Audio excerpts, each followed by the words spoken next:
एक व्यापारी कर्ज में डूबा हुआ था और उसे इससे निकलने का कोई रास्ता नहीं सूझ रहा था। कर्जदार उस पर दबाव बना रहे थे। आपूर्तिकर्ता भुगतान की मांग कर रहे थे। वह पार्क में एक बेंच पर सिर झुकाए बैठा था और सोच रहा था कि कंपनी को दिवालिया होने से क्या बचाया जा सकता है। अचानक उसके सामने एक बूढ़ा आदमी आ गया। मैं देख रहा हूँ कि कुछ आपको परेशान कर रहा है, उन्होंने कहा। व्यापारी की बात सुनकर बूढ़े ने कहा, मुझे लगता है मैं आपकी मदद कर सकता हूँ। उसने व्यापारी से पूछा कि उसका नाम क्या है, उसे एक चेक लिखा और कहा, ये पैसे ले लो। हम ठीक 1 वर्ष में यही मिलेंगे और आप उस समय इसे मुझे लौटा सकेंगे।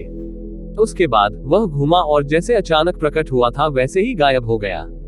व्यवसायी ने अपने हाथ में $500,000 की राशि का एक चेक देखा, जिस पर उस समय दुनिया के सबसे अमीर लोगों में से एक जॉन रॉकफेलर द्वारा हस्ताक्षरित था। मैं अपनी सभी समस्याओं को कुछ ही समय में खत्म कर सकता हूँ, उसने सोचा। लेकिन इसके बजाय व्यवसायी ने चेक को अपनी तिजोरी में रखने का फैसला किया।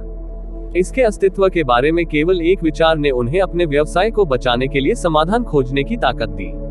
अपने आशावाद की वापसी के साथ उन्होंने लाभदायक सौदे किए।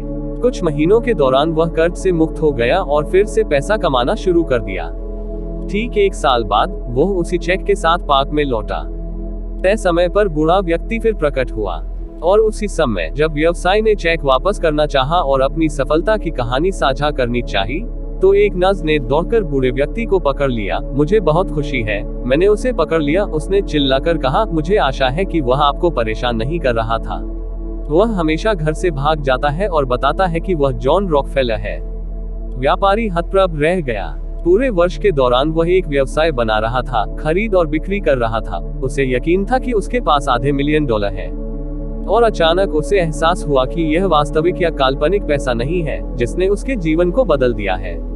यह उनका नया आत्मविश्वास और विश्वास ही था जिसने उन्हें वह सब कुछ हासिल करने की ताकत दी जो अब उनके पास है।